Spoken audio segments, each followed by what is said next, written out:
Donc ce matin, nous allons voir le discernement des temps. Et ça va être une suite logique de ce que nous avons vu déjà le dimanche passé. Et j'aimerais encourager chacun d'entre nous, les mercredis, ceux qui ne travaillent pas, s'il vous plaît, soyez présents. Pourquoi? Parce que vous allez voir que la parole de Dieu, elle est esprit et vie. Le Seigneur ne dit pas ça en vain, que la parole de Dieu est esprit et vie. On en a vraiment besoin pour transformer nos vies et pour manifester la victoire, pour sortir de notre train-train quotidien de complaintes. Ça ne va pas, ça n'avance pas. Mais avec la parole de Dieu, nous pouvons faire la différence. Amen. Donc, le mercredi, quand nous sommes là, ça nous permet de poser des questions. Ça nous permet de nous aiguiser, de mesurer le degré de connaissance que nous avons. Et c'est exactement ce que les disciples, l'Église primitive, c'est ce que les gens faisaient. Les gens ne recevaient pas des messages, tel message aujourd'hui, et puis le lendemain, un autre message. Non. Ils examinaient parfaitement les Écritures pour être sûrs que ce qu'ils étaient en train de voir était biblique et qu'ils pouvaient se laisser, comment dirais-je, transformer en mettant cela en pratique. Et nous-mêmes, nous constatons que ceci est réel, que lorsque nous ne reméditons pas la parole de Dieu, elle s'évade, elle s'en va. Pourquoi? Parce que la mémoire humaine est ainsi faite. Amen. Donc ceux qui sont là les mercredis ont une grande longueur d'avance sur les autres. Alléluia. Alors que le Seigneur nous bénisse. Alors ce matin, donc, nous allons continuer sur le discernement des temps. Nous allons parler un peu de David. Et ensuite, le but, c'est vraiment de faire un lien avec notre vie personnelle. Gloire à Dieu. Donc un rappel. Nous allons quand même faire un rappel sur tout ce que nous avions vu déjà le dimanche passé. Nous avions commencé par un enseignement très très important de l'Ecclésiaste qui nous parle du temps. Et la Bible dit ceci, nous allons relire ce passage, Ecclésiaste 3 nous dit ceci, il y a un temps pour tout.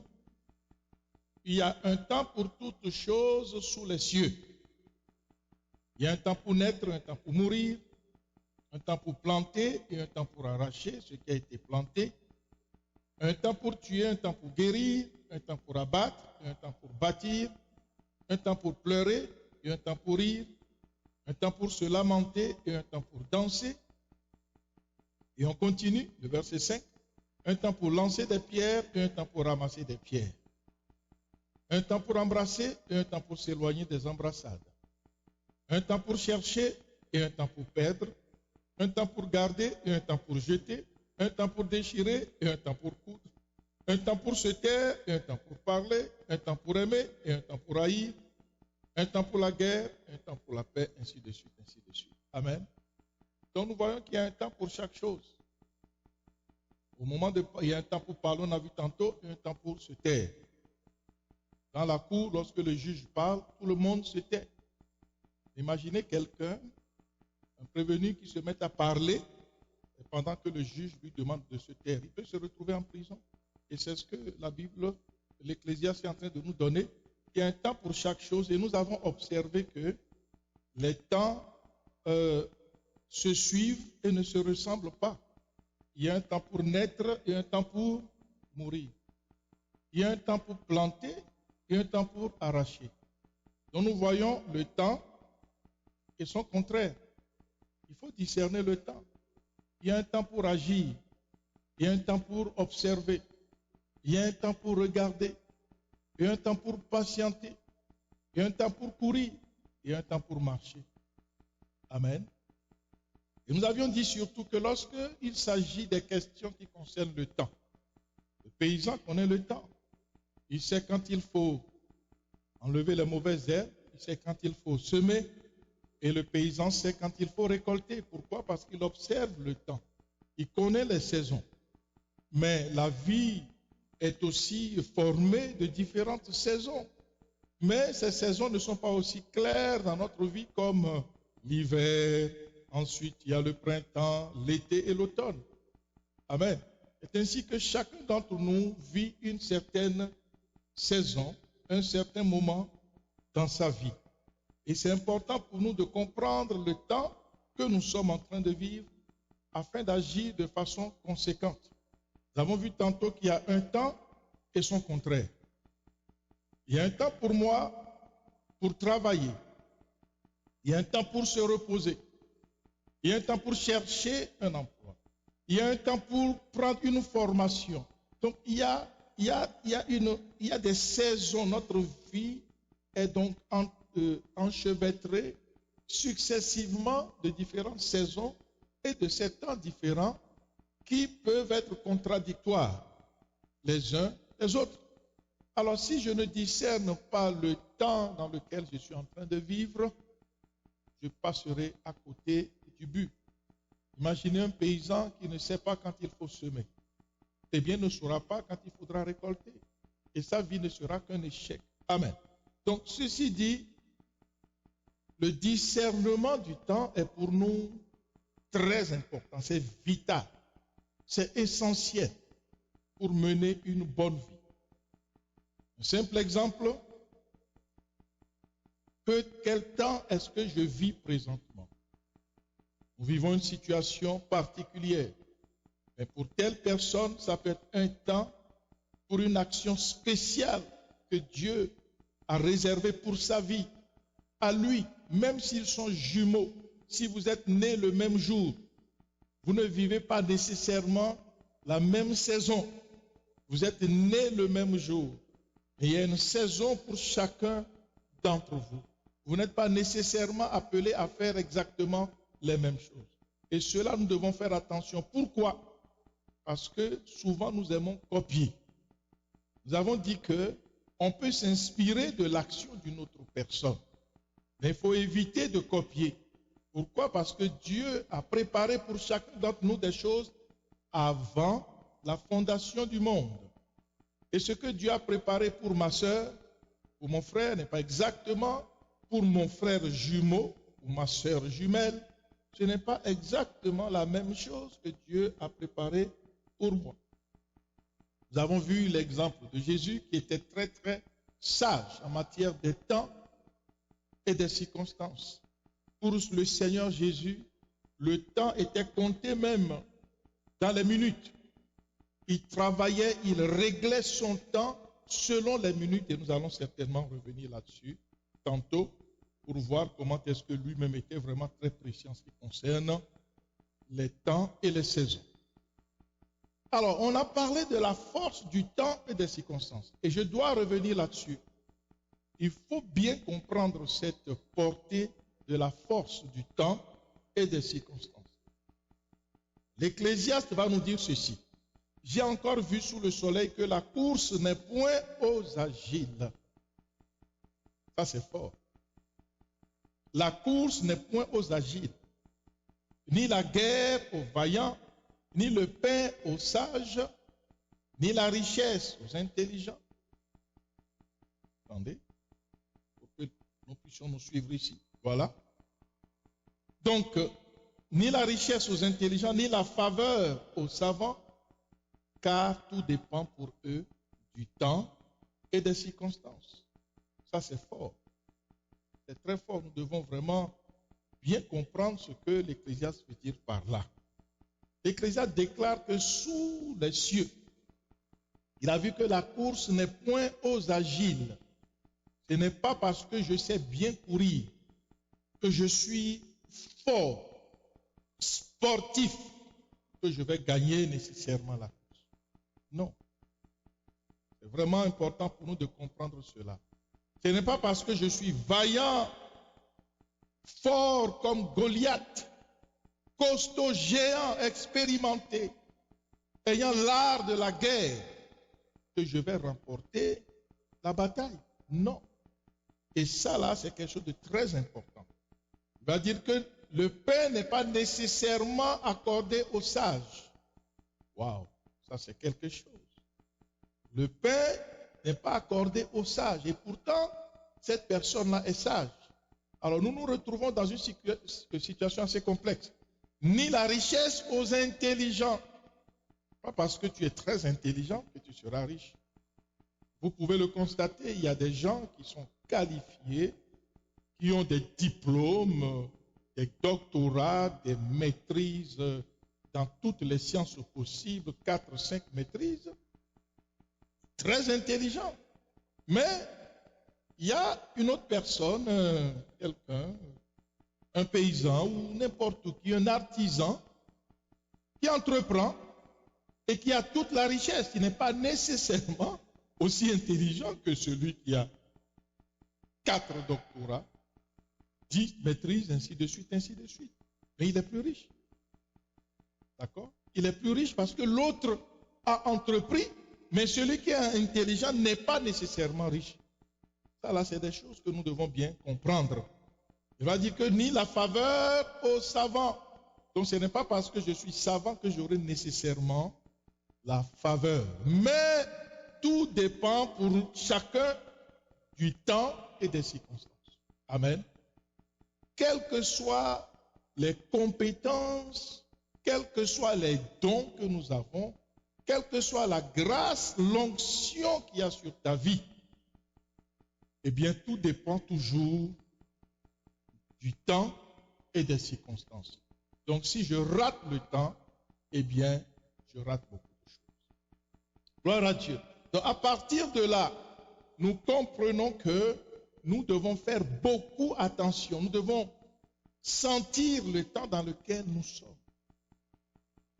Et ça, nous l'avons dit, c'est d'abord personnel pour moi, en tant qu'individu, ensuite, éventuellement pour ma famille. Il y a un temps pour la famille, pour agir. Il y a une saison pendant laquelle une famille est appelée à faire quelque chose. Josué dira, moi et ma maison, nous servirons l'Éternel. Donc il y a une action spéciale qui est réservée dans un temps particulier pour la famille et pour la communauté. Amen. Si Dieu réserve à telle communauté une action spécifique, mais que la communauté ne comprend pas, eh bien, bonjour la confusion dans cette communauté. Donc chacun d'entre nous doit savoir ce temps spécifique, assez complexe dans lequel nous sommes en train de vivre. Quelle est l'action que Dieu a réservée pour ma vie, pour ma famille et pour notre communauté? Amen. Donc, nous connaissons la réponse, car tout dépend pour eux du temps et des circonstances. Gloire soit rendue à Dieu. Alors, maintenant, nous allons voir la sagesse qui est liée au discernement du temps. Alors, nous allons parler de David, comme on avait parlé dimanche passé. On va revenir encore. On va parler de lui. Nous avons vu comment est-ce que cet homme a appris à marcher avec Dieu dans l'adversité la plus tenace, la plus forte. Il a marché avec Dieu. Il a cherché à mettre en pratique la parole de Dieu. Amen. Alors, voici les preuves de la fin. En toute chose, mieux vaut la fin que le début. C'est ce que la Bible déclare. Alléluia. Alors, voyons d'abord comment est-ce que David a terminé sa vie. Et ça nous permettra de comprendre comment il en est arrivé là. OK? Alors, 1 Chronique 29, verset 28 nous dit, 1 Chronique 29, 28, et voilà. Dans la salle, il faut que nous soyons synchronisés avec le Zoom. Alors, voilà ce que la Bible dit dans 1 Chronique 29, 28. Parlant de David, il mourut dans une heureuse vieillesse. Notez bien ça. Rassasié de jours, de richesse et de gloire. Voilà la fin de David. Mieux vaut la fin d'une chose que son commencement. Et nous voyons ici David, la Bible déclare clairement, il mourut dans une heureuse vieillesse. Rassasié de jours. Donc il a tellement vécu, il était rassasié. Il en avait assez. J'ai dit, Seigneur, bon, tu peux venir me chercher quand tu veux. Ce qu'on appelle rassasié de jours. Il n'avait pas peur que Dieu le rappelle. Voilà la vie de quelqu'un qui marche avec Dieu.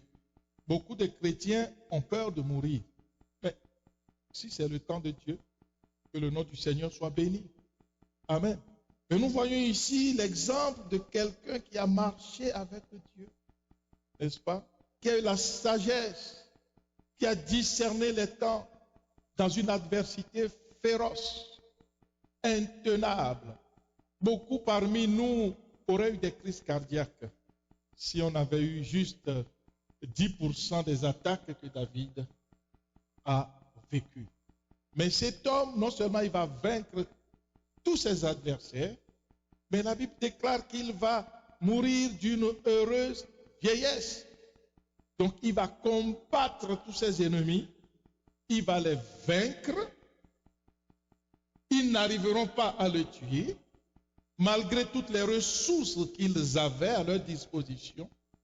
Il a eu pour ennemi le roi d'Israël, n'est-ce pas? Le roi Saül, qui avait à sa disposition toute l'armée, toutes les ressources pour l'abattre.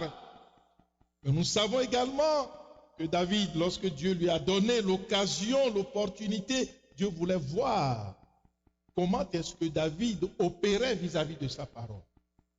Et alors David, dans cette caverne, il avait l'opportunité de tuer le roi, et tous ses lieutenants qui étaient autour de lui ont dit, voilà, Dieu vient de te donner l'occasion d'en finir une fois pour toutes avec le roi Saül. Et nous avons vu que David a dit non, ce n'est pas à moi de le faire. N'est-ce pas? Tout dépend du temps et des circonstances. Ce n'est pas à moi de porter la main sur loin de l'Éternel, que Dieu me garde de commettre une pareille infamie. Amen. Car cet homme est loin de l'Éternel. David a préféré risquer sa vie.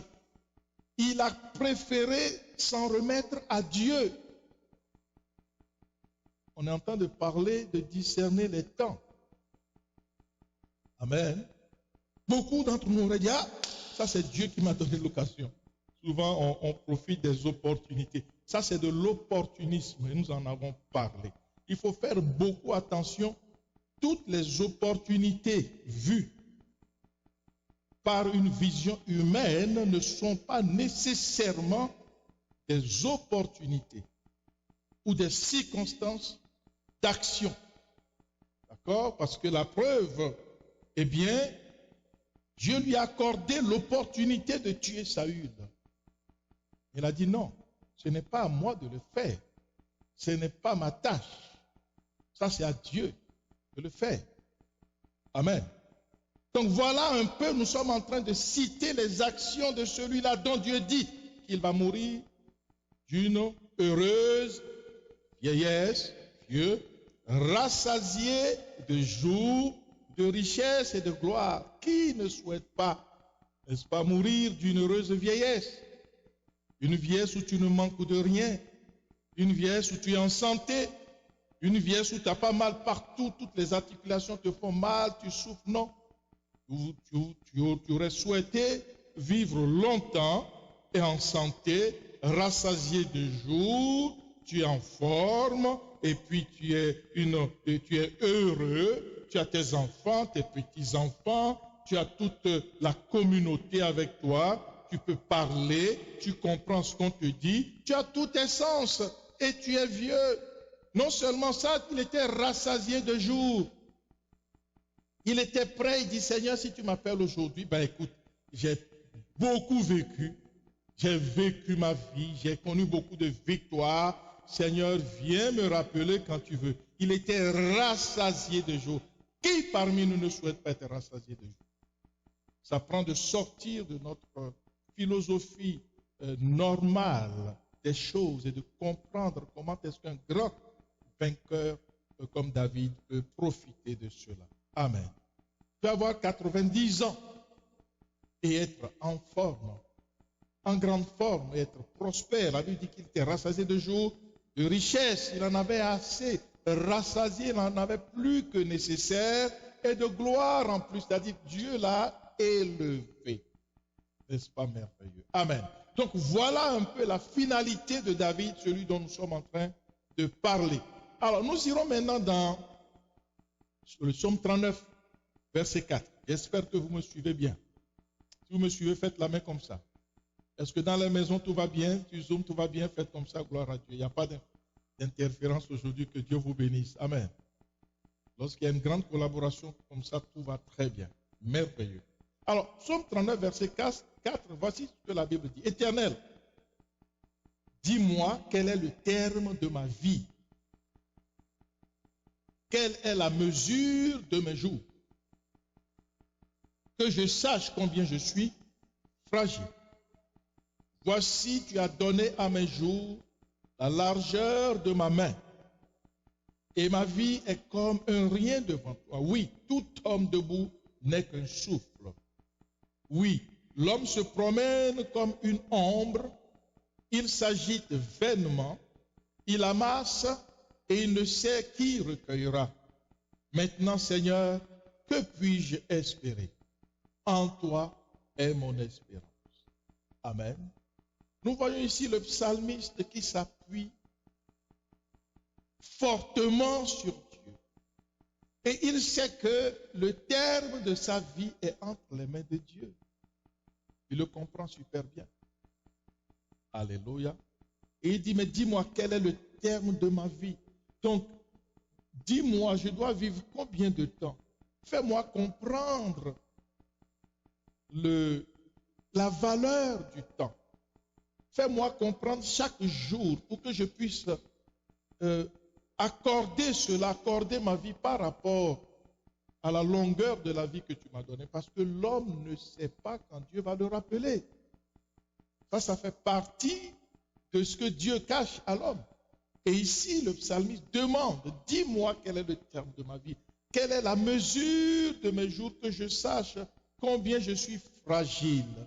L'humilité qui précède la gloire. David, avec tout ce qu'il avait, s'appuyait sur Dieu. Vous allez voir des chrétiens, lorsqu'il obtient un emploi mieux payé éventuellement que son frère, il se croit plus près de Dieu, il devient arrogant, il devient, bon, c'est moi-même, ou bien Dieu lui donne je ne sais pas quoi, il a dit quelque chose déjà, il se gonfle. Ça n'a aucune valeur. Nous voyons ici le cœur de celui qui a la possibilité de marcher jusqu'à la fin avec Dieu, de vivre jusqu'à être rassasié de jours, de richesse et de gloire. Voyons ici comment est-ce qu'une pareille personne mesure sa vie. Qu'est-ce qui trône dans sa tête? Comment est-ce qu'il interagit avec le monde céleste, avec Dieu? Alléluia. Demande à Dieu, dis-moi quel est le terme de ma vie, quelle est la mesure de mes jours, que je sache combien je suis fragile. Amen. Un besoin de Dieu en permanence. Ce n'est pas parce que tu as quelques millions que tu es devenu quelqu'un de spécial par rapport aux autres. Imaginez le roi David, ce qu'il pouvait avoir, c'était un homme très riche. Et pourtant, il dit devant Dieu, que je sache combien je suis fragile. Amen. Donc c'est vraiment important pour nous d'espérer, de mettre toute notre espérance en Dieu, pour que Dieu nous communique les secrets du temps et de la saison que nous sommes en train de vivre. Gloire à Dieu. Donc il y a une grâce particulière dans la vie de cet homme David qui a su marcher avec Dieu jusqu'à la fin de ses jours. Nous allons regarder maintenant de plus près. Merci Seigneur. Alors, nous irons voir une prière, la prière de Moïse. Vous savez que David s'est instruit. On va voir tantôt le psaume 119. C'est un psaume merveilleux. Vous savez, la parole de Dieu doit accompagner la vie de celui qui veut marcher avec Dieu jusqu'à la fin. Et ça, c'est ce que nous allons voir bien maintenant là. Alors le psaume 90, la prière de Moïse, c'est la prière de Moïse. Est-ce que David la connaissait parfaitement bien? C'est un psalmiste. D'accord? Donc David a été instruit de la parole de Dieu. Amen. Alors voici la prière de Moïse, certainement que David aussi faisait. Alléluia. Alors, le psaume 90, à partir du verset 1, nous dit ceci, prière de Moïse, homme de Dieu. Seigneur, tu as été pour nous un refuge de génération en génération. Donc tu n'es pas un refuge pour nous juste maintenant, mais tous les temps, de génération en génération. Amen. De génération en génération. Avant que les montagnes fussent nées et que tu aies créé la terre et le monde, d'éternité en éternité, tu es Dieu.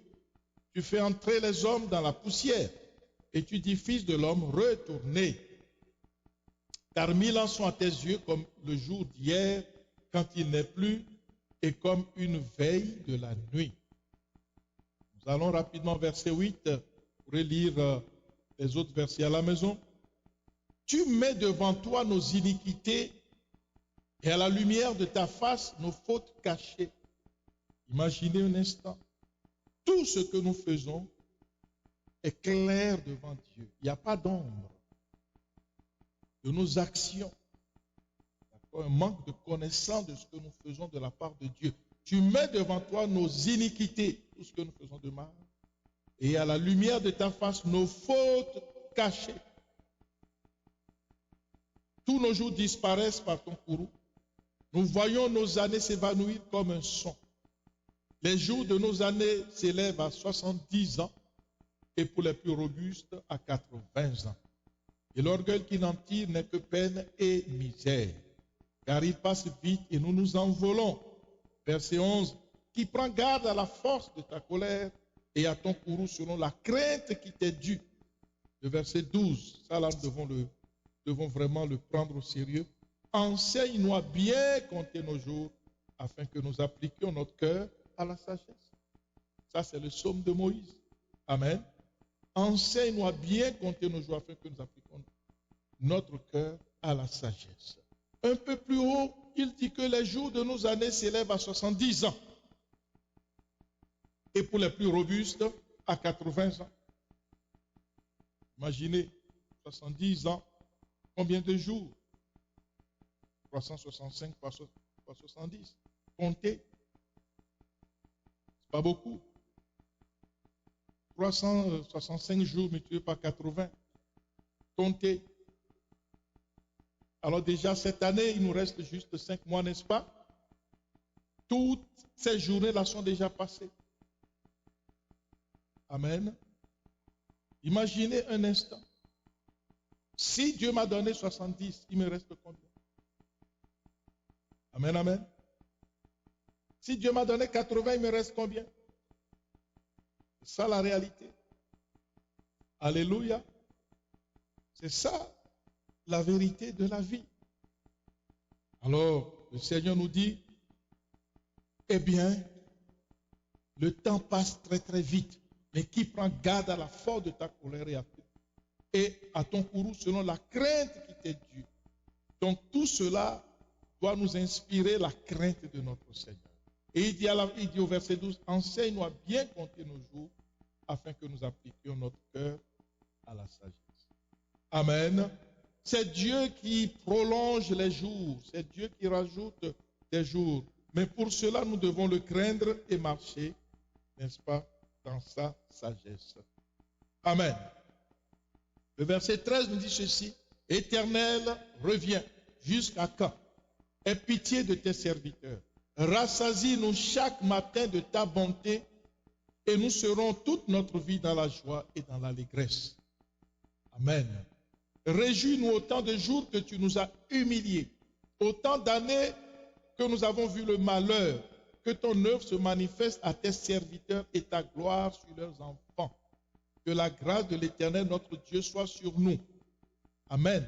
Donc voilà la prière de l'homme de Dieu, Moïse, un homme puissant, un homme dont Dieu a dit qu'il n'aura plus jamais un homme aussi puissant que lui. Mais voilà les prières, les méditations que les serviteurs de Dieu comme David faisaient. Amen. Il faisait cette prière-là, n'est-ce pas? Aie pitié de tes serviteurs. Donc toujours l'humilité devant Dieu. Rassasie-nous chaque matin de ta bonté. Seigneur, chaque matin, j'ai besoin de ta bonté. La bonté de Dieu vaut mieux que l'or et l'argent. Hein? À la fin de sa vie, il était rassasié de jour. Pourquoi? Parce qu'il a demandé, Seigneur, rassasie-nous chaque matin de ta bonté. Amen. Quelqu'un croit qu'il a quelque chose, il croit qu'il est déjà parvenu. David, avec tout ce qu'il avait, il priait toujours que Dieu, n'est-ce pas, le rassasie chaque jour de sa bonté. Donc, il voulait en manger suffisamment et en être rassasié de la bonté de Dieu. C'est ce que la Bible dit. Amen. Et dit, nous serons toute notre vie dans la joie et dans l'allégresse. Amen. Réjouis-nous autant de jours que tu nous as humiliés. Imaginez-vous, un instant. Nous sommes en train de traverser des moments, des temps difficiles. Seigneur, nous te prions que tu nous en donnes autant. Nous avons connu des ennemis, des temps difficiles, des temps durs. Nous voulons que tu nous compenses par des journées de bonté et d'allégresse. Amen. Quelle sagesse, quelle grâce. Amen. Il n'est pas étonnant qu'un pareil homme meurt très vieux d'une vieillesse heureuse, rassasié de richesses, de santé, de gloire et de tout. La présence de Dieu était avec lui. Il s'humiliait constamment devant Dieu. Amen. Il dit que la grâce de l'Éternel, notre Dieu, soit sur nous. Donc, il sait que sans cette grâce, il n'est rien. Sa vie n'est rien. Sa santé n'est rien. Mais nous avons vu comment est-ce qu'il était rassasié de jour. N'est-ce pas? Rassasié de jour d'une vieillesse heureuse.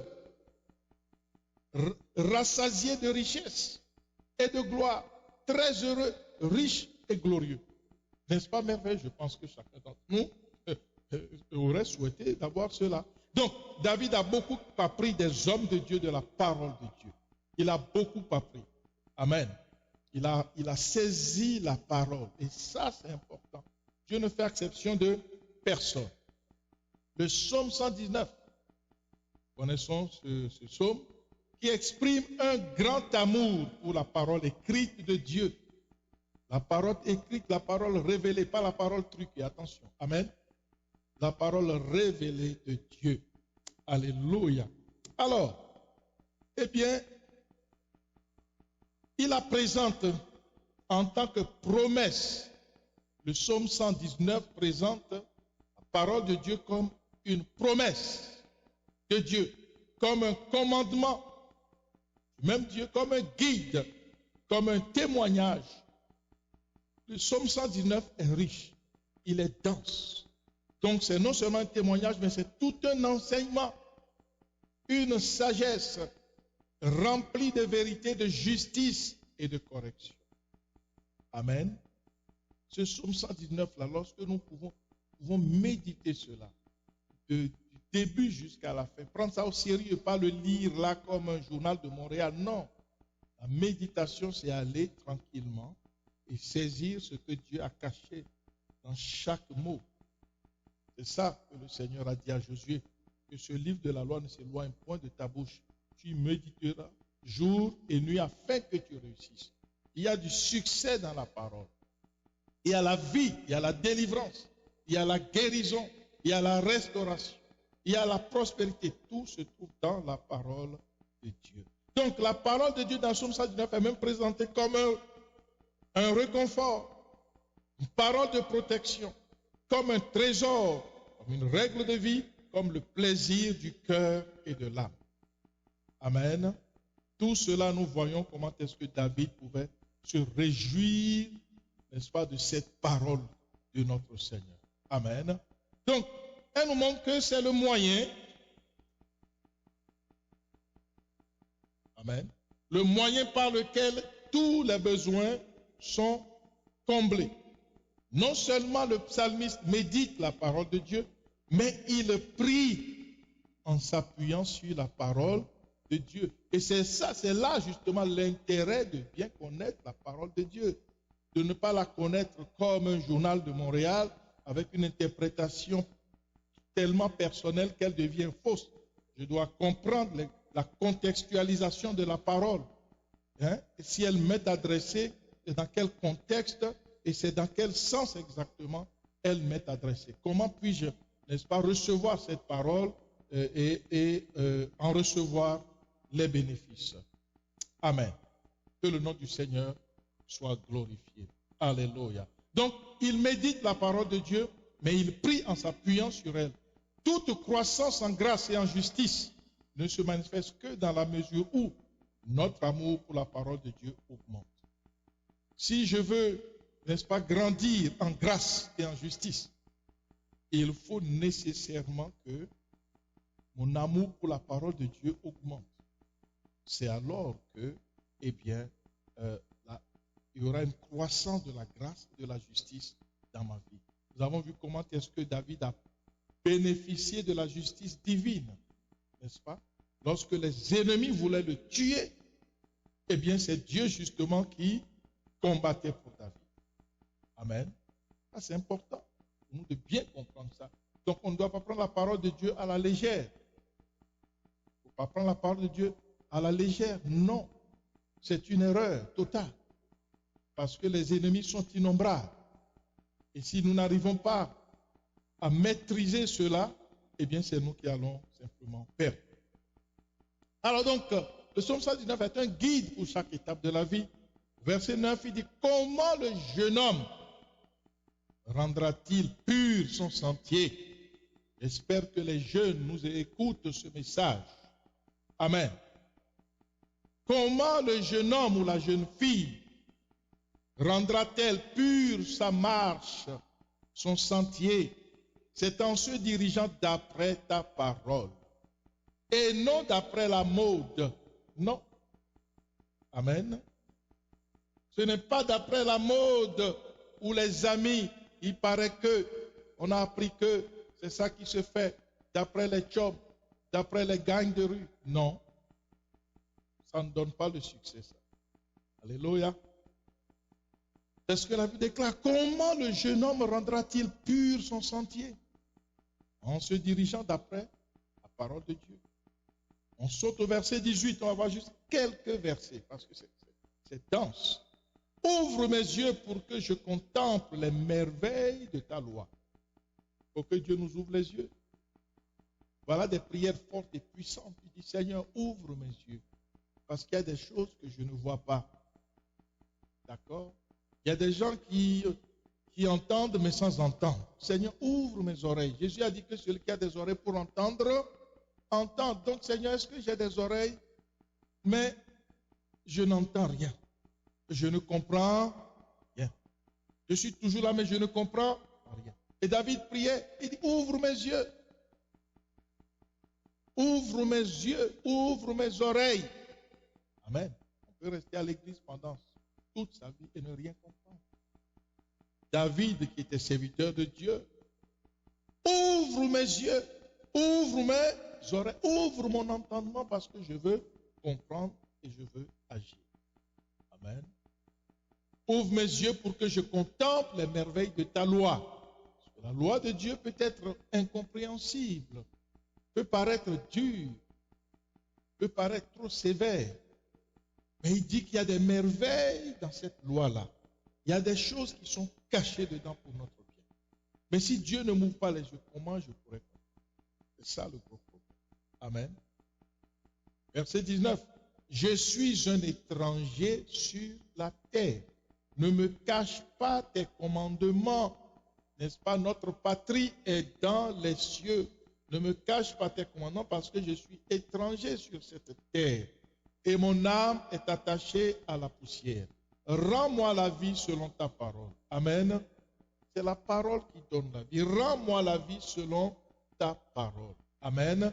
Donc, il cherche à échapper aux conséquences d'Éden. N'est-ce pas? Il dit, rends-moi la vie. Mon âme est attachée à la poussière à cause du péché d'Éden. Notre âme est attachée à la poussière. Et il dit, rends-moi la vie selon ta parole. Parce que ta parole est la vie. Amen. Ta parole est la vie. Rends-moi la vie. Demande en permanence. Tous les matins, tu demandes à Dieu, rends-moi la vie selon ta parole. Tu vas vivre en santé. Les gens peuvent te maudire. Les gens peuvent t'attaquer. Goliath peut venir de toutes parts. Mais lorsque tu demandes à Dieu de te donner la vie selon sa parole, de te rendre la vie selon sa parole, Dieu va le faire parce qu'il est fidèle. Amen. Et il nous aime. Le Seigneur nous aime. Alléluia. Que son nom soit glorifié. Alors, le verset 84, regardez un peu ce qu'il dit ici. Quel est le nombre des jours de ton serviteur? Encore une fois, il sonde les temps, il sonde les jours, il cherche, il examine les jours, il sent les jours qui viennent, il essaye de saisir les saisons et les temps des jours qui arrivent. Il dit ici, quel est le nombre des jours de ton serviteur? Qu'est-ce qui me reste à faire? Qu'est-ce que je n'ai pas encore? Amen. Quand feras-tu justice de ceux qui me persécutent? Donc, il prie le Seigneur que Dieu lui rende justice à lui. Amen. Hein? Que Dieu lui fasse grâce. Que Dieu combatte pour lui les combats visibles et invisibles. Que Dieu lui-même s'occupe de ses ennemis. Vous voyez David, dans la caverne où le roi Saül était caché et vulnérable, David ne l'a pas attaqué. Pourquoi? Parce qu'il cherchait la justice de Dieu. Quand feras-tu justice? Quand me feras-tu justice de ceux qui me persécutent? Fais-moi justice de ceux-là qui me persécutent. Amen. Fais-moi justice. Gloire à Dieu. Alors là, il manifeste la prudence et la veille permanente pour l'intervention de Dieu. Il dit, Seigneur, interviens pour moi. Je sais que c'est toi qui vas me rendre justice. Je ne peux pas me rendre justice à moi-même. Donc je m'attends toujours à Dieu. Amen. Quelle prudence. Alléluia. Quelle veille permanente. Donc il veille chaque jour pour que Dieu prenne soin de lui et que Dieu, n'est-ce pas, lui rende justice. Alors, je crois que nous allons terminer par le verset 100 qui dit ceci. J'ai plus d'intelligence que les vieillards car j'observe tes ordonnances. L'appui sur la parole pour comprendre avant d'agir. Amen. J'ai plus d'intelligence que les vieillards car j'observe tes commandements. Il observe les commandements de Dieu et ça renouvelle son intelligence. Dans une autre dimension, il comprend bien ce que beaucoup de gens ne peuvent pas comprendre. Amen. Même les vieillards ne peuvent pas comprendre. Alors, nous allons voir maintenant apprendre à s'appuyer sur l'Éternel. Nous avons vu comment est-ce que cet homme avait un calibre pour aller chercher la parole d'une façon majestueuse. Et cette parole est entre nos mains. Nous pouvons prier selon le psaume 119. Nous avons chacun d'entre nous là. On peut méditer ça dans nos maisons. Amen. Ce n'est pas une ressource qui est cachée quelque part. Tu l'as sur ton Android, iPhone, en livre, on l'a partout, partout, partout sur nos tablettes. Profitons-en. Alléluia. Et j'insiste encore sur les mercredis. Les vendredis, nous avons des enseignements. Profitez-en pour votre vie. Amen. Alors, dans 1 Samuel 30, on n'aura pas le temps de lire tous les versets parce que le temps va très très vite. Et lorsque nous sommes avec les masques, ce n'est pas évident. Alors, je félicite au passage ceux qui travaillent dans les hôpitaux. Papa parfait, que Dieu vous bénisse parce que je devais utiliser ça tout le temps, mais moi, quand je mets ça déjà 15 minutes après, ce n'est pas évident. Amen. Donc, que Dieu vous bénisse. Alléluia. Et tous nos bien-aimés qui travaillent dans les hôpitaux, nous voyons qu'ils font des efforts pour nous soigner, n'est-ce pas? Amen. Gloire à Dieu. Alors, 1 Samuel 30, nous irons directement au verset 8, parce que c'est ce qui nous intéresse. David dit ceci. David consulta l'Éternel en disant, poursuivrai-je cette troupe? L'atteindrai-je? L'Éternel lui répondit, poursuis, car tu atteindras et tu délivreras. Alors, si nous allons rapidement dans le passage, nous allons voir que, le peuple de David avait été attaqué et donc les femmes, donc toute leur richesse avait été emportée par l'ennemi. Alors David se trouve dans une situation très délicate. Les ennemis viennent tout rafler pendant une campagne militaire. Et quand ils arrivent, tout est vide. Alors il doit consulter Dieu. Voyez, avec tout le stress qu'il a. David, c'est un guerrier, attention. Amen. C'est un véritable guerrier, n'a pas ni peur ni du lion ni de l'ours. Il aurait pu dire, bon, allez, moi je m'en vais. Et reprendre l'arme et partir et aller se frapper le nez là-bas et perdre sa vie. Vous savez, autant Dieu peut garder quelqu'un, autant on peut aussi perdre notre vie si nous ne sommes pas sages. Alors David va consulter l'Éternel avec tout le stress. D'ailleurs, le peuple était tellement fâché qu'il voulait le lapider. C'est pas facile. Amen. C'est vraiment pas facile. Alors la Bible dit au verset 8, il consulta l'Éternel en disant, Seigneur, poursuivrai-je cette troupe? L'atteindrai-je? Parce qu'il sait que l'Éternel, son Dieu, ne somnole ni ne dort. Maintenant, Dieu a permis que ses ennemis viennent saccager son camp. Ok. Maintenant, Dieu, que me dis-tu? Est-ce que je dois les poursuivre pour aller les rattraper et reprendre tout ce qu'ils nous ont fait? Amen. Vous voyez comment est-ce que des gens s'embarquent dans des projets sans consulter Dieu, sans expérience.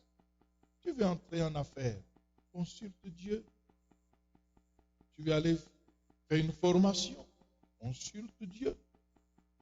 Tu veux entreprendre quelque chose, consulte toujours Dieu. Tes ennemis t'ont attaqué, les gens t'ont, comment dirais-je, les gens t'attaquent, ils t'assaillent de toutes parts. Avant de commencer à parler, consulte Dieu. Amen. Très souvent, on réagit. On réagit. Ah, oh, il a fait ça, et puis on commence à parler. Ah. Et on perd toute la grâce. Pourquoi? Parce que on a agi en insensé. Alléluia. Il y a une parole qui nous dit lorsque nous nous approchons de l'Éternel, attendez, je vais voir rapidement, je vais nous retrouver ce passage.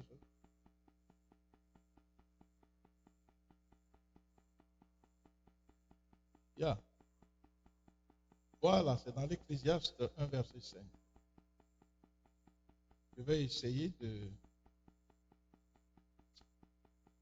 le partager un peu partout d'ailleurs. Je le partage ici. Attendez. Où est-ce qu'il est?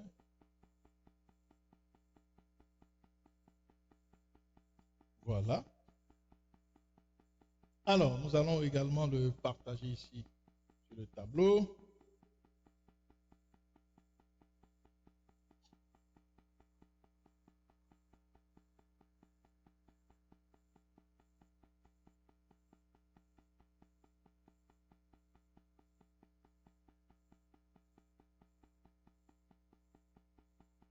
Voilà, le verset 1.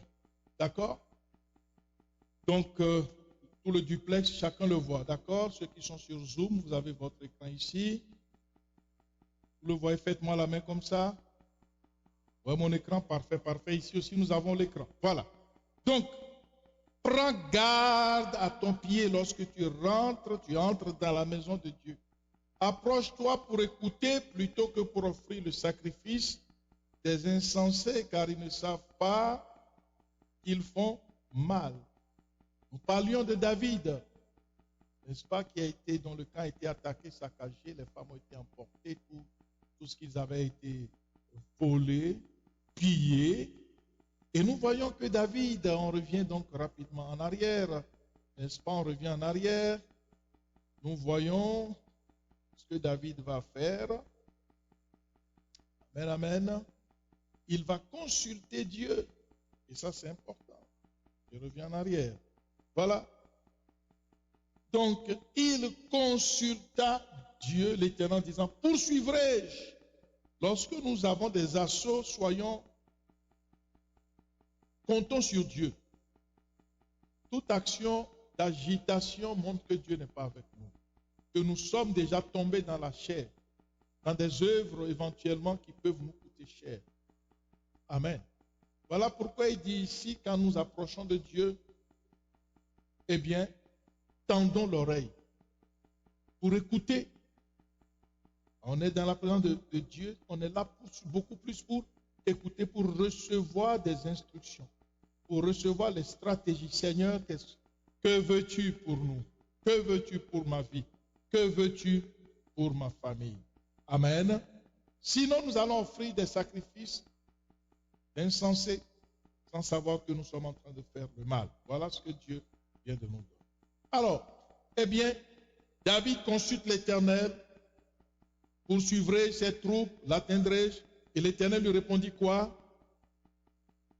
Poursuis, car tu atteindras et tu délivreras. Amen. Alors, Dieu lui donne l'ordre de poursuivre. Donc, pourquoi? Parce que pour David, eh bien, la victoire ne peut lui appartenir à lui. La victoire appartient à l'Éternel. Et nous en avons parlé en long et en large. Amen. La victoire ne nous appartient pas. La force ne nous appartient pas. Prends garde, dit Deutéronome, de croire que ta main et la force de tes bras t'ont acquis des richesses. Prends garde à cela pour que tu n'oublies pas l'Éternel. Amen. Beaucoup de gens pensent que non, c'est parce qu'il est intelligent, c'est parce qu'il est fort physiquement, c'est parce qu'il est puissant, c'est parce qu'il est spécial. Il croit que lui, il est tellement spécial par rapport aux autres frères, par rapport aux autres sœurs. Il est comme un enfant chéri de Dieu. Dieu nous aime tous pareil. Amen. Dieu nous aime tous pareil. Et Dieu préfère ceux-là qui sont attachés à sa parole. Pourquoi? Parce qu'il y a un véritable alignement de ces personnes par rapport à Dieu. Voilà pourquoi David pouvait mourir d'une vieillesse heureuse. La Bible clame haut et fort, n'est-ce pas? Rassasié de jours, n'est-ce pas? Rassasié de richesses et de gloire. Parce qu'il a observé, justement, il a consulté l'Éternel dans les temps les plus compliqués, dans les temps les plus difficiles. Il ne s'est pas précipité pour sauter à l'action. Donc, nous allons maintenant voir le temps de la prière est déterminant pour nous. Quand il consulte Dieu, c'est ça, consulter Dieu, c'est aller devant Dieu, c'est aller prier, chercher la face de Dieu pour dire, Seigneur, que me veux-tu? Que me veux-tu? Nous sommes aujourd'hui telle date, nous sommes le dimanche, n'est-ce pas, le dimanche 12 juillet. Seigneur Dieu, que dois-je faire pour la semaine qui va commencer? Amen. Donc recherchez en permanence la volonté de Dieu dans sa victoire. Luc 21, 34 dit ceci, prenez garde à vous-même de craindre que vos cœurs ne s'apesantissent par les excès du manger, du boire, et par les soucis de la vie, et que ce jour ne vienne sur vous à l'improviste, car il vient comme un filet sur tout ce qui habite sur la face de toute la terre. Veillez donc et priez en tout temps, afin que vous ayez la force d'échapper à toutes ces choses qui arriveront et de paraître debout devant le Fils de l'homme. Veillez donc et priez. Amen. Beaucoup de chrétiens, la prière, c'est un fardeau. Quand il doit prier, c'est difficile. Seigneur, David a consulté l'Éternel. Amen. Si tu veux vivre heureux, vivre vieux, prospère et tout, il va falloir faire ce qu'il faut faire. N'est-ce pas que le chèque de paye se prend tous les jeudis, mais quand même, après avoir travaillé. Hein? Il n'y a pas quelqu'un qui ne fait rien dans une entreprise et puis le jeudi, il rentre dans cette entreprise et puis va aller chercher une fiche de paie. Mais on ne vous connaît même pas. Amen. Donc il faut bien comprendre que le royaume de Dieu marche comme tous les royaumes suivant des principes très rigoureux. Amen. Et le Seigneur Jésus ici dit, veillez donc et priez en tout temps. Consultez Dieu afin que vous ayez la force d'échapper à beaucoup de choses qui arrivent. David a échappé à ces choses et il a paru debout devant Dieu. Pourquoi? Parce qu'il était éveillé, il était vigilant. Veillez et priez en tout temps. Veillez sur vous-même, sur sur votre propre vie, sur vos pensées, sur vos actions et veillez également de façon pratique. Nous allons voir le Seigneur Jésus lui-même. Il y a des nuits, Jésus allait à la montagne dite des Oliviers pour prier. Il allait prier, il allait veiller. Et dans la journée, justement, eh bien, quand le jour arrivait, il pouvait continuer ses activités selon le plan de Dieu. Amen. Alors, d'ailleurs, le verset suivant, pendant le jour, Jésus enseignait, n'est-ce pas, dans Luc 21, 37, il enseignait, voilà, dans le temple, et il allait passer la nuit à la montagne appelée montagne des Oliviers. Il consultait Dieu toutes les nuits pour s'instruire des actions de chaque jour. Il pouvait connaître les détails de ses actions et ainsi pouvait contredire ses propres frères dans Jean 7. Nous l'avons vu dimanche passé.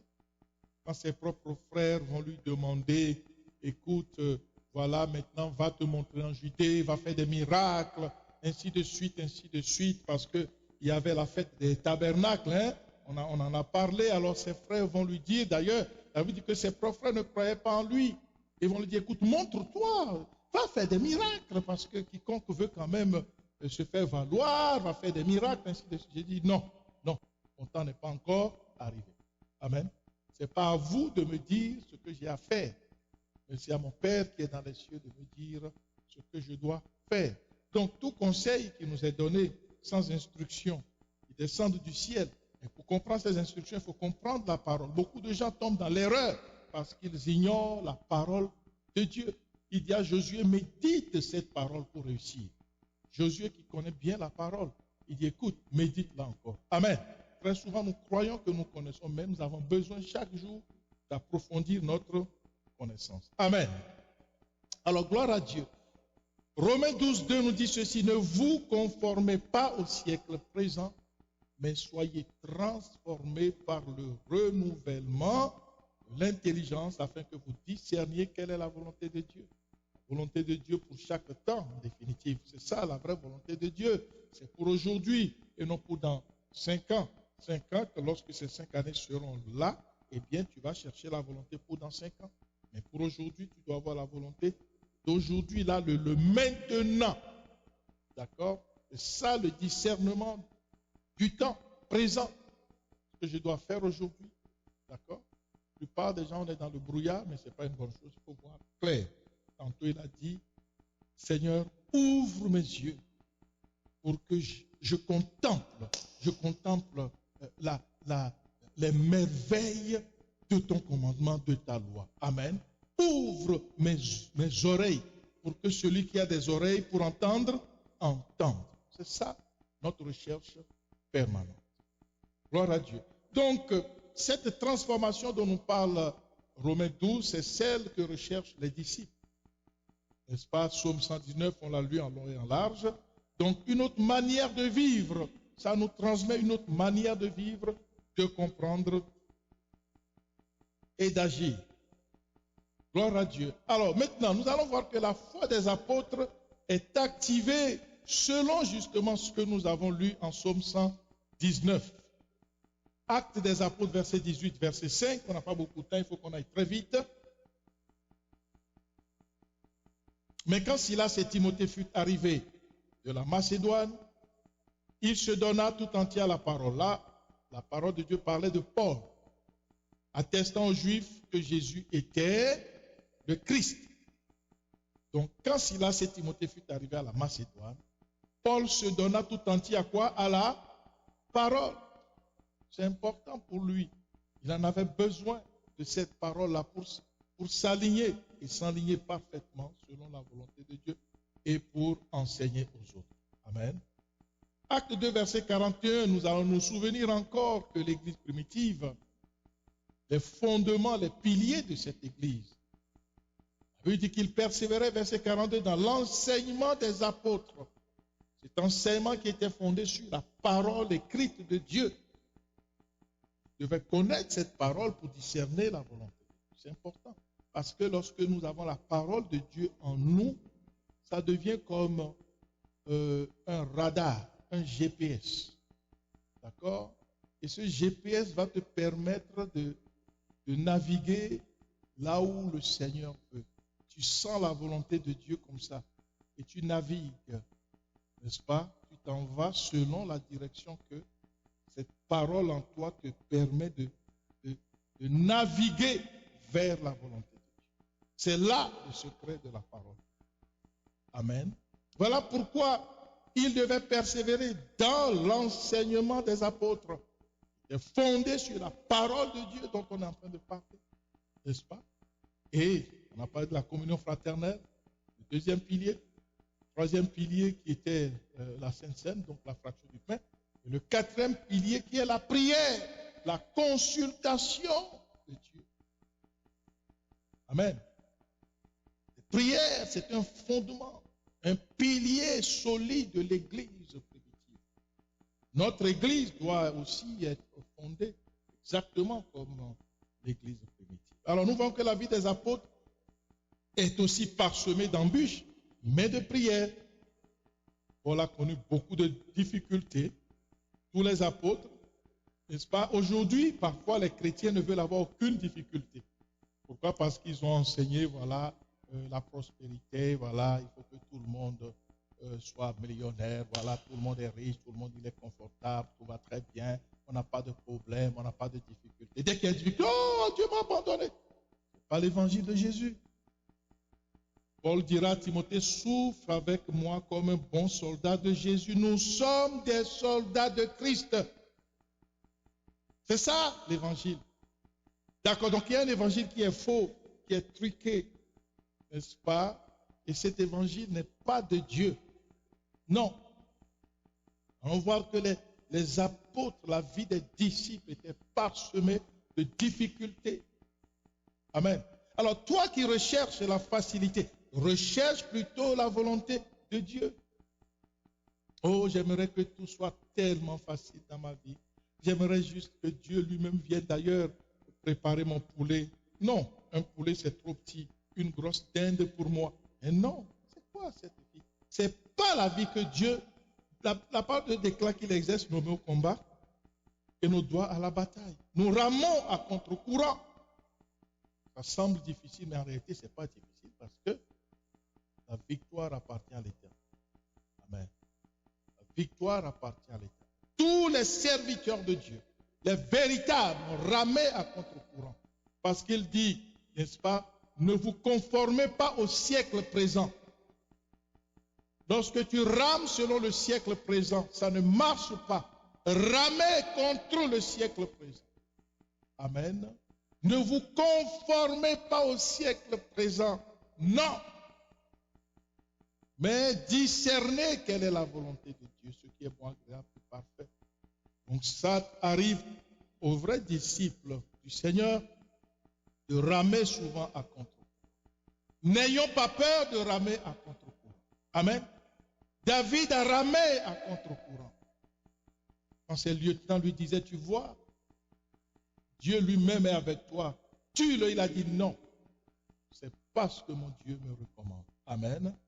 Je suis plus vaillant et plus courageux que ça. Je préfère risquer ma vie parce que je sais que mon Dieu, ma vie est entre les mains de mon Dieu. Alléluia. Ma vie est entre les mains de mon Dieu. Donc c'est ça qu'on appelle ramer à contre-courant. Ok. Alléluia.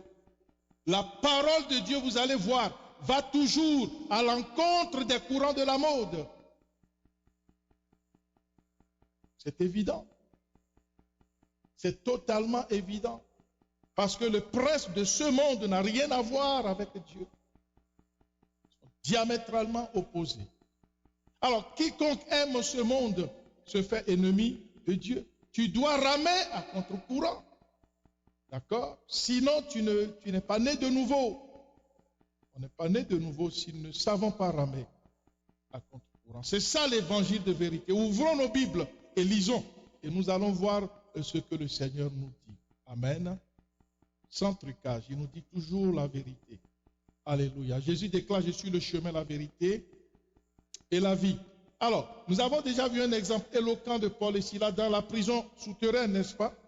Vous vous rappelez très bien dans Actes des Apôtres, n'est-ce pas, au chapitre 16. D'accord? Le verset 5 nous dit ceci. les églises se fortifiaient dans la foi et augmentaient en nombre de jour en jour. C'est important qu'aujourd'hui les églises doivent se fortifier dans la foi, en la parole authentique de Dieu. Parce que la foi vient de ce qu'on entend. Maintenant, si ce que j'entends vient de la parole authentique de Dieu, j'aurai la foi véritable en Dieu. Amen. Mais si ce que j'entends vient des courants mondains, de la mode mondaine pour flatter ou pour tromper les gens ou pour, je ne sais pas, pour créer une ambiance, une ambiance, camaraderie et puis tout ça, tout le monde il est beau, il est gentil, c'est pas comme ça la vie. La vie, c'est pas tout le monde il est beau, il est gentil. Non, la vie, c'est précieux la vie. Alléluia. C'est très précieux. Donc Jésus est la vie. Il est le chemin et il est la vérité. Alors là, eh bien, les églises se fortifiaient dans la foi, dans la parole de Dieu, augmentaient en nombre de jour en jour. Alors le verset 6 nous interpelle, il dit, ayant été empêché par le Saint-Esprit d'annoncer la parole dans l'Asie, il traversait la Phrygie et le pays de la Galatie. Amen. Donc nous voyons qu'ils sont en interaction avec le Saint-Esprit. Pourquoi le Saint-Esprit peut dire non? Parce qu'ils ont prié. On va ici, le Saint-Esprit. Non, ce n'est pas le temps d'aller. Il y a un temps pour chaque chose. Nous avons vu que tout dépend des temps et des circonstances. Ce n'est pas parce que tu sais prêcher que tu dois t'agiter. Ce n'est pas parce que tu connais la parole de Dieu que tu dois, je ne sais pas quoi. C'est quand même assez dramatique. N'est-ce pas? Il y a des courants de mode qui vont détruire la vie des gens. Ils s'engagent dans des choses, malheureusement, où ils n'ont pas un mandat fort. Ils n'ont pas été envoyés pour le faire. Amen. Alors nous voyons là que les apôtres ils discernaient la volonté de Dieu. Ils disent non, n'allez pas ici, ok. Saint-Esprit, c'est toi qui conduis l'église. On va là où tu dois nous amener. Amen. Alors le verset 7 dit, arrivé près de la Mysie, ils se disposaient à entrer en Bithynie, mais l'Esprit de Jésus ne le leur permit pas. Encore là, nous voyons consultation de qui? Du Saint-Esprit. Le temps, ce n'est pas maintenant qu'il fallait aller en Bithynie. Amen. Ce n'est pas le moment. S'ils étaient allés, ils allaient se faire tuer. Puis ça s'arrête là. Ça s'arrête là parce qu'ils n'ont pas discerné, leurs antennes n'étaient pas allumées pour comprendre la direction que Dieu voulait qu'ils prennent. Et ça aurait été dramatique. D'accord? Alors, verset 8. Ils franchirent alors la Mysie et descendirent à Troie. Pendant la nuit, suivons bien, c'est écrit en rouge. Pendant la nuit, Paul eut une vision. Un Macédonien lui apparut et fit cette prière. Passe en Macédoine, secours-nous. Vous voyez, donc, ça montre leur vie de consécration et de prière, de connexion avec Dieu. Des gens qui cherchent la volonté du Seigneur, Dieu leur donne des visions et des révélations. Amen. Ça n'arrive pas comme ça par hasard, non. Alors, eh bien, il va recevoir cette vision, n'est-ce pas? N'est-ce pas? Et ce Macédonien lui fit une prière, passe en Macédoine et secours-nous. Et après cette vision, eh bien, nous cherchâmes aussitôt à nous rendre en Macédoine, concluant que le Seigneur nous appelait à y annoncer la bonne. Amen. Donc nous voyons là, bien-aimés, que il faut chercher à connaître le temps. Ce n'est pas n'importe quand qu'il fallait aller en Macédoine. Il y a des détails incroyables. Dans la vie, pour quelqu'un, c'est peut-être le temps de changer de profession. Le temps d'aller dans une autre dimension, c'est peut-être le temps pour quelqu'un de prendre une formation. Je ne sais pas. D'accord? Mais chacun doit s'aviser personnellement. Ok? Albert ne peut pas faire ça pour Jacques. Non. Ce n'est pas transmissible comme ça. Bon, voilà. Hein? Et Antoine va faire ça pour une autre personne. Pour Albertine, non.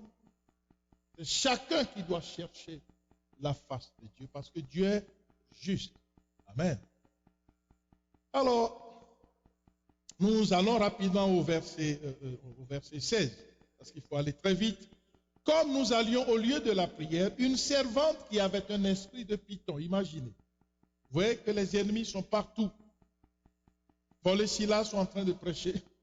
Il y a aussi une sorcière qui était là.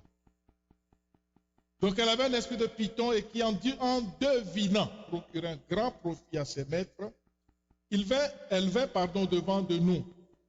Au verset 23, rapidement, nous savons ce qui est arrivé. On va arrêter justement Paul et Silas parce qu'ils vont la faire taire. Ils vont la dénoncer. Et alors, les maîtres de cette dame qui était possédée d'un esprit de python, n'est-ce pas, vont les faire arrêter et on va les jeter en prison. Le verset 23 dit, après qu'on leur eut chargés de coups, ils les jetèrent en prison en recommandant au geôlier de les garder sûrement. Le verset 24, le geôlier ayant reçu cet ordre, les jeta dans la prison intérieure et leur mit les ceps aux pieds. Nous connaissons bien ce passage. Amen. Alors voilà ce qui va se passer. Le verset 25, nous l'avons lu. Un million de fois, nous l'avons bien compris cela. Vers le milieu de la nuit. Et c'est le moment de comprendre que quand nous voulons discerner le temps, il y a des choses qu'il faut bien faire. Vers le milieu de la nuit, Paul et Silas priaient et chantaient les louanges de Dieu et les prisonniers les entendaient. Et nous venons de voir qu'on les avait chargés de coups. Ils ont été frappés, ils ont été battus. Pas parce qu'ils ont volé, mais ils avaient reçu avant cela une vision de Dieu pour leur dire, allez faire du travail là, en Macédoine. Amen. Donc, ils savaient parfaitement qu'ils étaient dans la volonté de Dieu. C'est le moment pour nous d'y aller et nous y sommes, nous sommes présents. Alors nous prêchons la parole, une sorcière vient prophétiser, nous la faisons taire et ces maîtres justement comme ils maîtrisent le territoire, ils nous font arrêter, ils nous font jeter en prison. Et nous sommes là, nous sommes dans la prison. Mais est-ce qu'ils étaient venus par leur propre gré? Non. Nous avons vu tantôt que c'était le Saint-Esprit qui les y avait envoyés, vrai ou faux? Oui. Amen. C'est ça la volonté de Dieu. Nous allons nous rappeler que Jésus va demander à ses disciples, passons à l'autre bord. Ils devaient naviguer et traverser la rive. Alors tous les disciples sont rentrés dans la barque. Et la Bible dit qu'arrivé au beau milieu, n'est-ce pas, au beau milieu de la mer, qu'est-ce qui s'est passé? Il y a une tempête horrible qui s'est levée et qui a commencé par basculer, n'est-ce pas, la barque à droite, à gauche, de telle sorte que les vagues rentraient et que le navire allait chavirer. Mais là, les disciples ont paniqué. Ils se sont mis à crier, ah, secours-nous, secours-nous, nous sommes en train de noyer. Écoutez, gens de peu de foi, je vous avais dit, passons où? À l'autre bord. N'est-ce pas?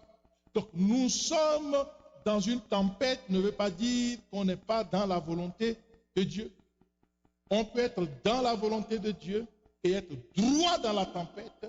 Vous êtes dans la volonté de Dieu et une tempête féroce vient vous affronter. Ah, on dira non, non, non, il n'est pas dans la volonté de Dieu. Ah, Dieu m'a abandonné. On va commencer à pleurer. Mais non, on n'est pas affermi, on n'est pas réformé. On est des chrétiens sans parole. Hein? On est des mollusques. On n'a pas de squelette et c'est la parole qui fait que, c'est le squelette qui fait que justement la carcasse va tenir debout. Amen. Ici, nous voyons Paul et Silas en pleine tempête, d'être frappés, d'être tabassés dans la prison souterraine, enchaînés avec des douleurs. Mais ils savaient qu'ils étaient dans le plan de Dieu. Amen, amen, amen. Ça, ce n'est pas pour les chrétiens d'aujourd'hui. Hein. Un chrétien d'aujourd'hui, on va le taper, mais non, il faut qu'il prospère, il faut que tout marche bien, il faut qu'il ait beaucoup d'argent en compte, il faut qu'il ait la voiture de 2021, on est en 2020, il faut qu'il ait... Ce n'est pas vrai. Nous comprenons, Dieu nous ouvre les yeux pour comprendre que tout cela, c'est juste du blabla. qui n'a rien à voir avec la vie d'un véritable disciple. Alors il faut qu'on arrête de se tromper par de faux raisonnements. Alors, dans cette tempête où Paul et Silas étaient, eh bien, vous voyez que la dimension de leur vie va dans le sens où que Dieu le souhaite.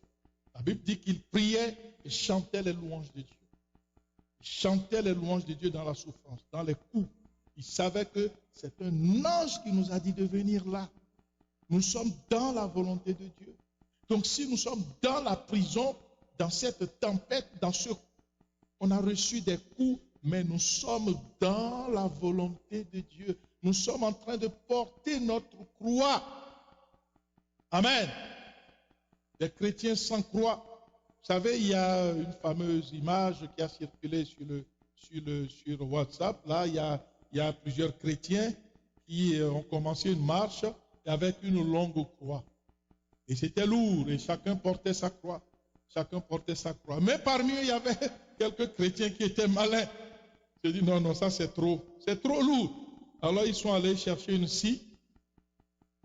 Ils ont coupé, ils ont scié la croix. Donc c'est devenu un peu plus léger. Et en temps, les autres étaient en train de porter leur croix. C'était lourd, ils continuaient de porter. Mais les autres chrétiens, ils étaient très malins. Ils ont coupé, donc c'est plus léger. Et puis, finalement, c'est devenu une petite croix que les gens mettent au cou.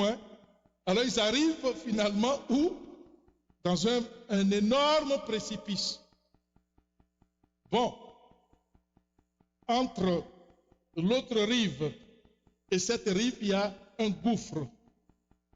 Alors, chaque chrétien devait balancer sa croix et traverser. Sa croix devait lui servir de pont pour justement traverser le gouffre. Et alors, les chrétiens qui se croyaient malins, smart, eh bien, ils se sont retrouvés au bord du gouffre. Ils ne pouvaient pas aller vers Dieu. Amen. Donc c'est ça, les difficultés, c'est ça la vraie vie d'un chrétien. Et Jésus a dit, si tu ne portes pas ta croix pour me suivre, tu n'es pas digne de moi. Ça, c'est l'évangile de Jésus-Christ. Alors là, nous voyons donc Paul et Silas qui sont frappés, tapés, jetés dans la prison souterraine, enchaînés aux pieds, enchaînés aux mains, ainsi de suite, battus, sanguinolents, des douleurs partout dans le dos. Ils priaient, ils chantaient les louanges de Dieu. Et les prisonniers les entendaient. Mais tout à coup, il se fit un grand tremblement de terre en sorte que les fondements de la prison furent ébranlés. Même instant, toutes les portes s'ouvrirent et les liens de tous les prisonniers furent rompus. On va au verset 31 rapidement.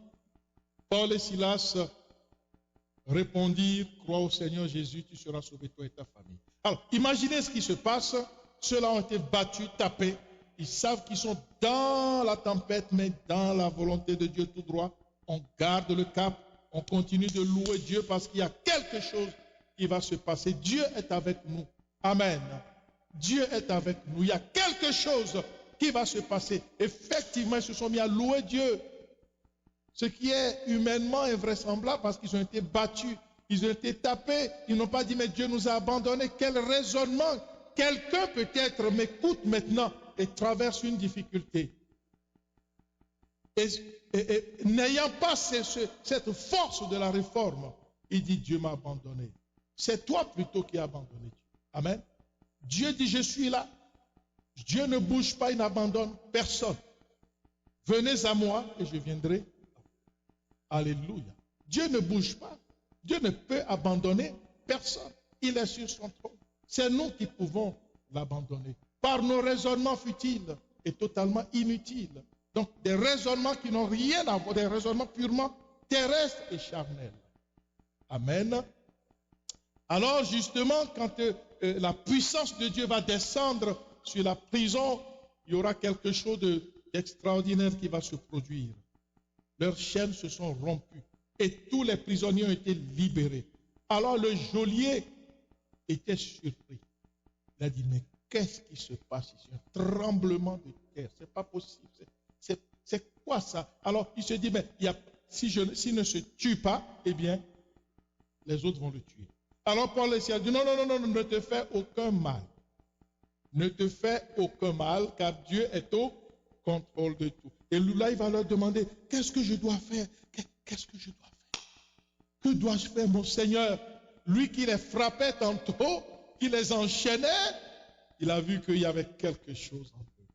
Et là, ils vont répondre au verset 31, crois au Seigneur Jésus, tu seras sauvé, toi et ta famille. Il lui annonçait la parole du Seigneur ainsi qu'à tous ceux qui étaient dans sa maison. Imaginez, mais il fallait pour ça qu'il paye un prix. Mais souvent, nous ne voulons pas payer de prix. N'est-ce pas? On veut que tout soit gratuit.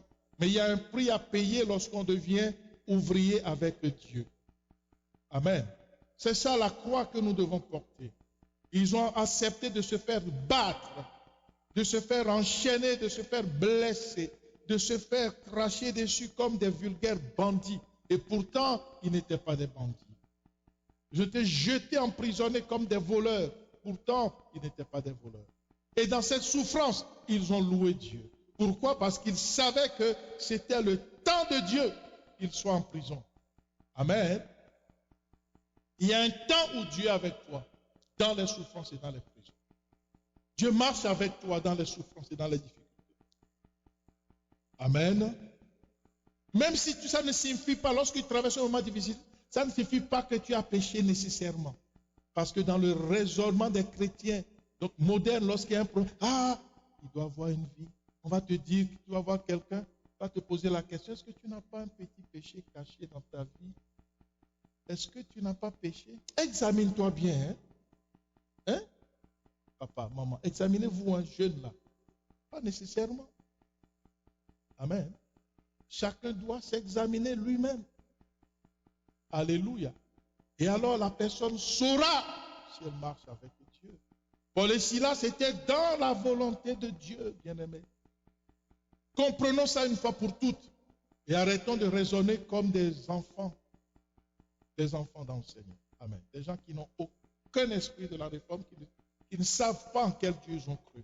Alors là, ils savaient qu'ils étaient en mission, n'est-ce pas? Le geôlier sera sauvé. La Bible déclare au verset 32, il lui annonçait la parole du Seigneur, ainsi qu'à tous ceux qui étaient dans sa maison. Imaginez. Il est pris avec lui. Le geôlier qui était en train de les frapper tantôt va les prendre avec lui à 7 heures même de la nuit. Il va laver leurs plaies, il va les soigner.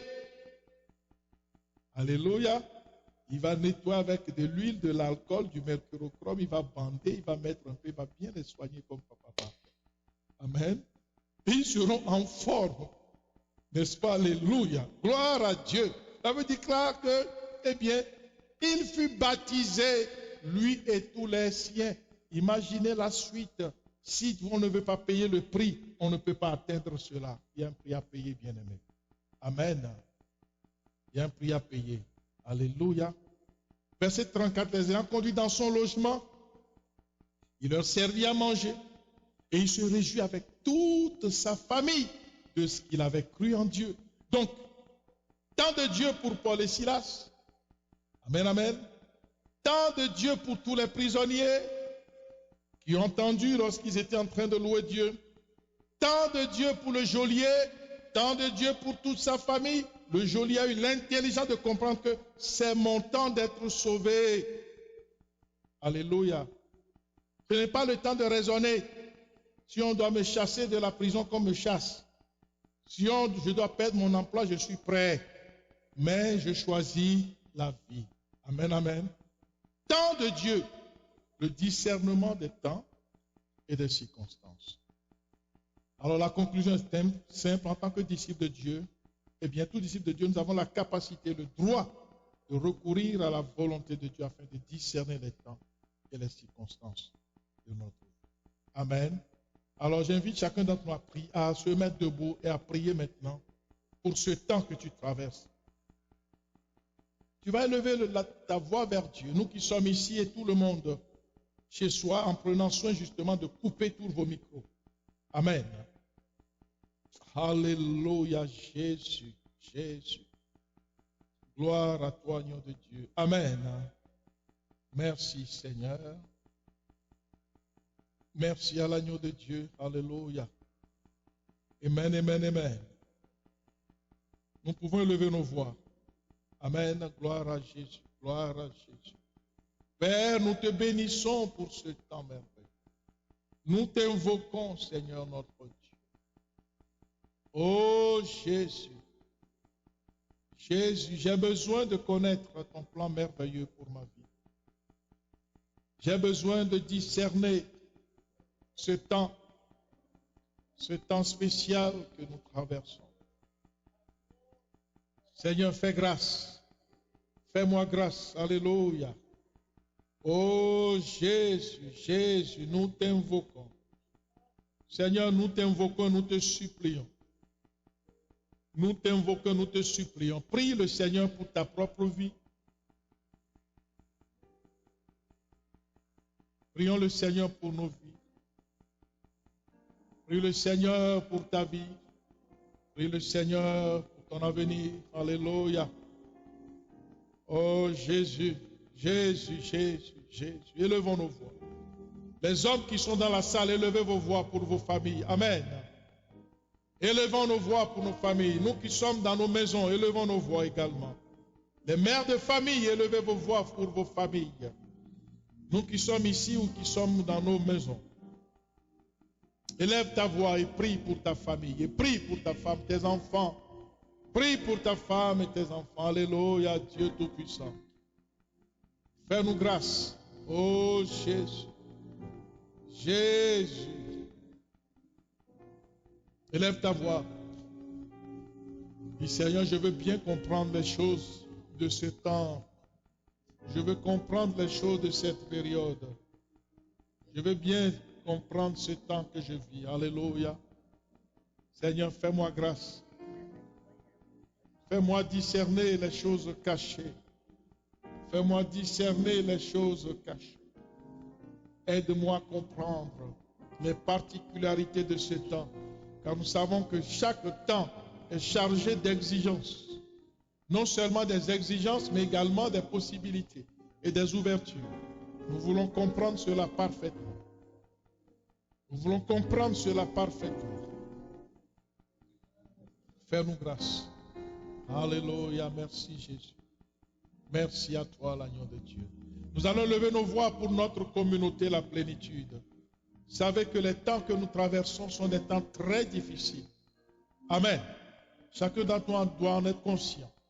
Si les gouvernements du monde entier sont en difficulté, les entreprises, les bars, les buvettes, toutes les entreprises qui fabriquent des avions ou je ne sais pas lesquels, qui fabriquent des véhicules, qui fabriquent de la boisson, de l'eau, tout est en difficulté. Nous devons comprendre que notre communauté également traverse un moment spécial. Amen. Alléluia. Nous devons comprendre cela. Que Dieu nous ouvre l'intelligence communautaire. Élevons nos voix, bien-aimés. Seigneur notre Dieu, nous te prions pour notre communauté. La plénitude.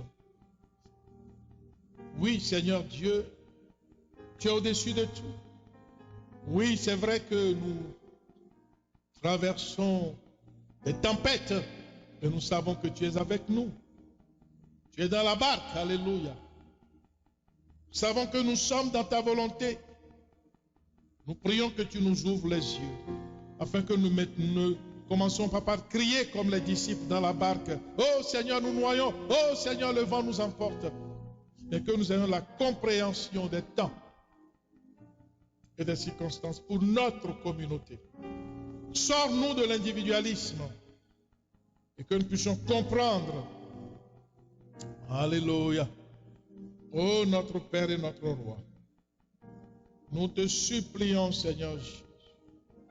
Oh Dieu Tout-Puissant, Dieu de gloire, Dieu de gloire, Dieu de gloire. Alléluia. Jesus, Jésus, fais-nous grâce. Alléluia. Oh Jésus, Jésus, alléluia. Alors, je partage justement nos bien-aimés qui sont... Attendez, je vais revenir là-dessus.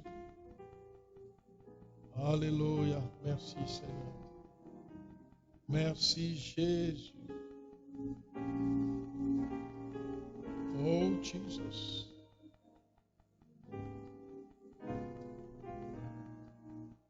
Amen. Alors je vais partager rapidement cela. Nous sommes dans 1 Chronique 12, verset 32.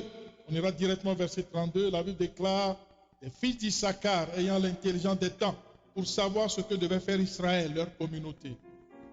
D'accord? On a besoin d'avoir l'intelligence des temps pour sa communauté. Il y avait des fils d'Issachar, ils avaient l'intelligence des temps pour savoir ce que devait faire Israël. Ils sont nombreux 200 chefs et tous leurs frères sous leurs ordres. Amen. C'est important pour nous de savoir ce que notre communauté doit faire. Pas juste le pasteur. Là. Souvent on pense que oui, c'est le pasteur. Non. Il faut que nous ayons cette intelligence. Amen. Alors prions pour l'intelligence communautaire, collective. Une pensée commune pour qu'on soit plus fort pour avancer avec la force de l'Éternel. Élevons nos voix. Père, nous venons encore à toi, nous venons t'invoquer, nous venons... Oh Jésus, Jesus, Jésus, Alléluia, Seigneur de gloire, Seigneur des armées, que ton nom soit élevé. Dieu de gloire, que ton nom soit sanctifié. Que ton nom soit exalté. Alléluia. Oh Jésus. Jésus. Alléluia. Fais-nous grâce. Fais-nous grâce. Fais-nous grâce. Fais-nous grâce. Enligne-nous, Seigneur, sur ta volonté. Aligne-nous, Seigneur, sur ta volonté. Merci, Seigneur Jésus.